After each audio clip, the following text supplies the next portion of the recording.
Hey guys, my name is Phil. I am a full-time reseller based in Columbus, Ohio, and you better watch this entire video because I put product in my hair for this. I am a seller on Poshmark and Ebay, and this is a video on tips and tricks on applying for Poshmark's Community Fund grant. You may or may not know, I was recently the winner of the $5,000 grant for the Q2 cycle of the Community Fund.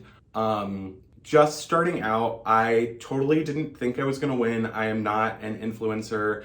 I had 700 Instagram followers, still have around that when I won the grant. So don't discount yourself. If you qualify for the 5,000 one, do it, even if you don't have an Instagram.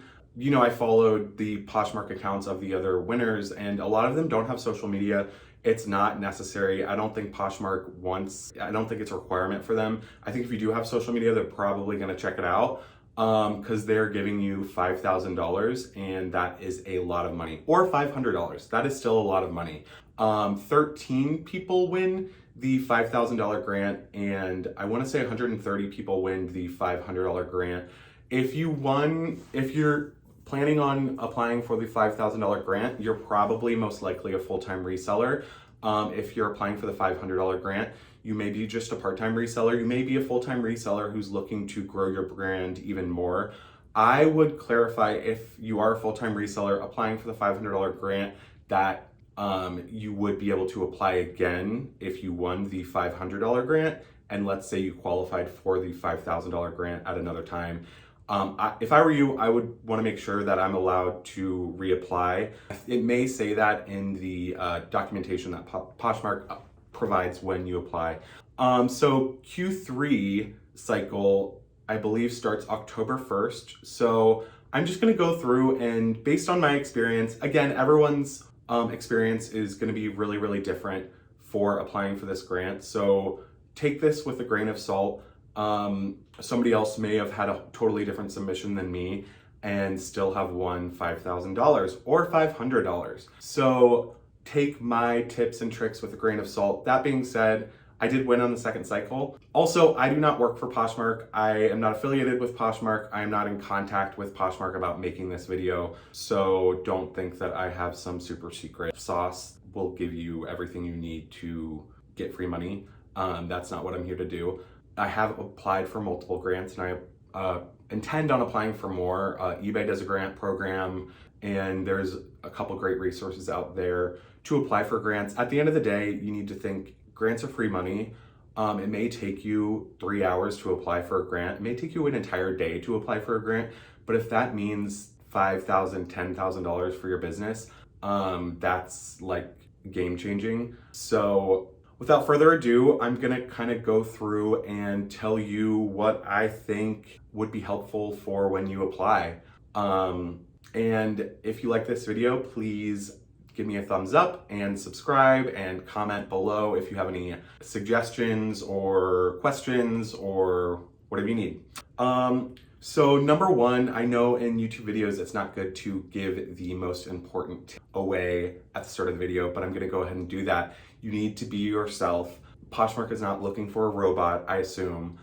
They are looking for a person who has a family, who has goals and aspirations in their life and in their business. So you really need to be yourself. That's both with the video and the written portion of the submission. If you go ahead and look on YouTube and Instagram and look at the tag Poshmark Heart and Hustle, you'll see all of the videos of people who applied. Some people went really hardcore, and there are big edits to these videos. I decided, well, to be honest, I didn't think I was gonna win the second cycle. As I was doing it, I said, whatever, I'm gonna do this. So I really didn't put that much time in the second video. I also really didn't you can watch both of them, they're on my channel and I'll tag them here, but I didn't put much time in the first video. I felt like if I was being really authentic with Poshmark, that would be what they're looking for. You can also tell I don't have a lot of experience editing videos. I'm not like, I did go to art school, but I didn't go to art school for video editing. And I don't have the funds to pay somebody to edit and create something for me. I don't think that's what they're really looking for. They know that you're here to sell clothes. You're not here to create a beautiful high budget movie. But that being said, if you do have the skills to do that, go ahead and do it. There are some crazy, amazing submissions with great editing. Mine was not one of them, but I was myself. So another tip, you need to tell the story of your business from the start. How did you start doing this? And specifically where you want to be very specific throughout the entire submission. That goes for every single question you answer. Try to be as specific as possible and I think there's 1,000-character limit, at least when I put my submission in. Try to get as close to that as possible.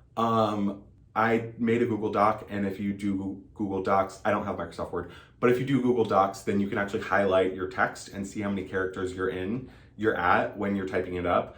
So I would do that periodically as I was typing and as I was editing it down to be really concise. I really tried to tell a story with my submission. You know, I started in New York.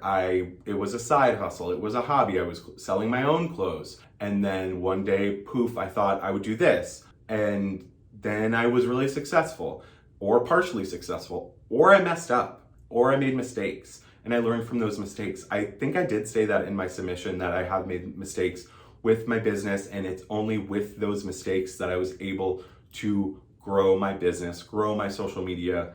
Not that my social media is anything, but I really honestly think that mistakes are the only way to grow. So really be specific with your business and tell a story.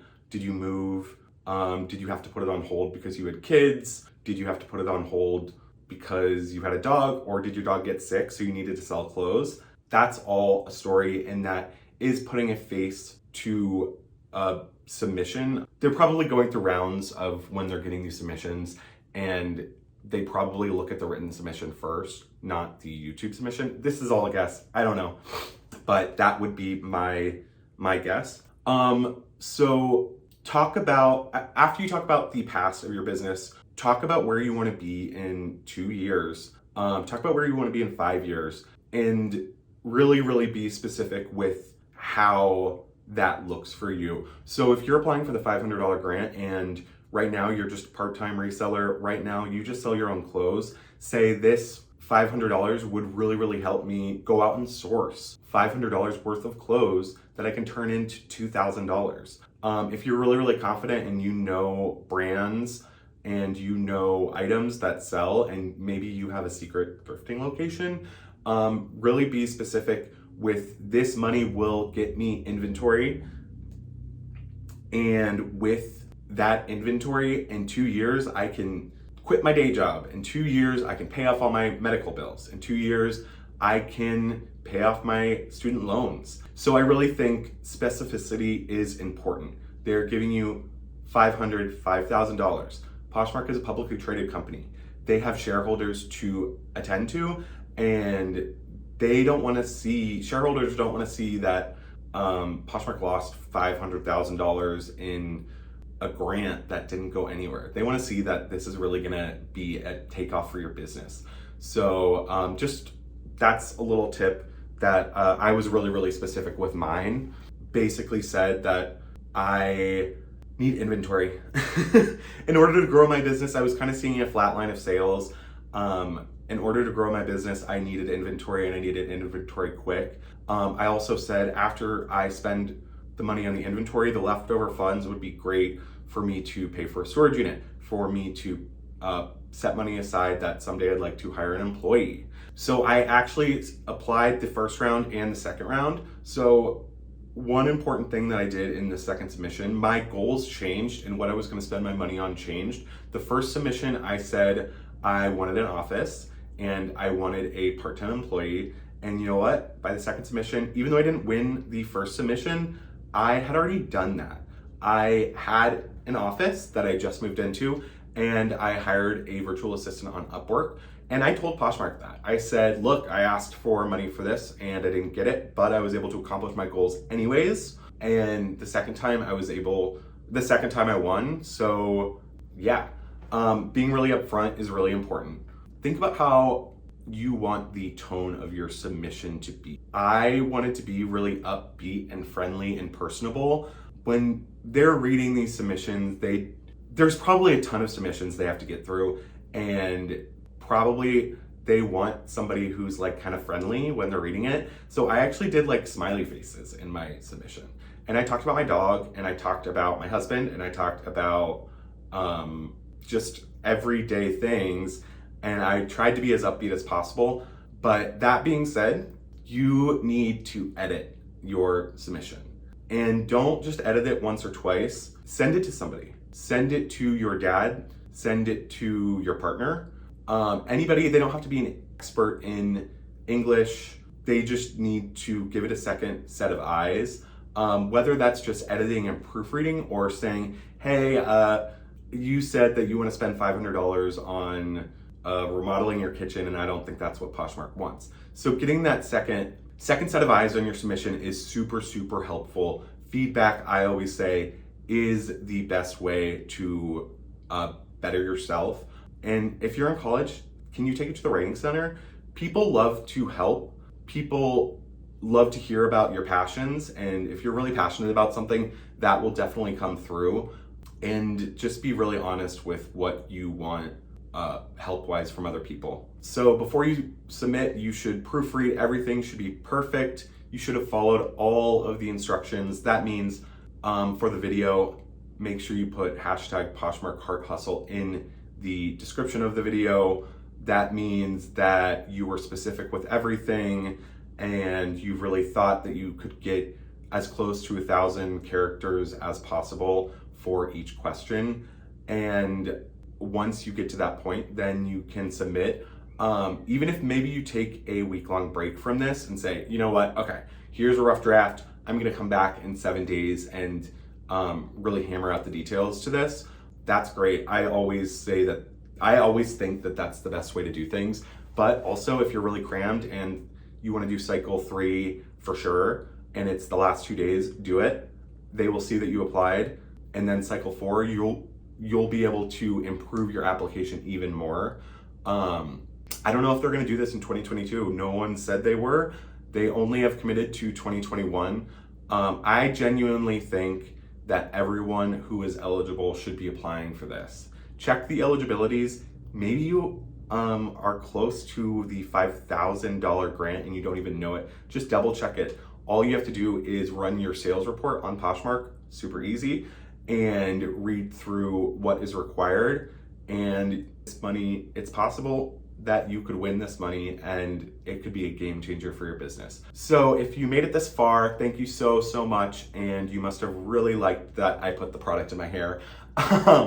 But I would love if you subscribed to my channel, if you checked out my Instagram, if you checked out my Poshmark, my eBay. My website is foundbyphil.com. My Instagram is foundbyphil, and my Poshmark and eBay are all that. So that being said, leave comments and questions below, and have a great day. Best of luck to everyone applying.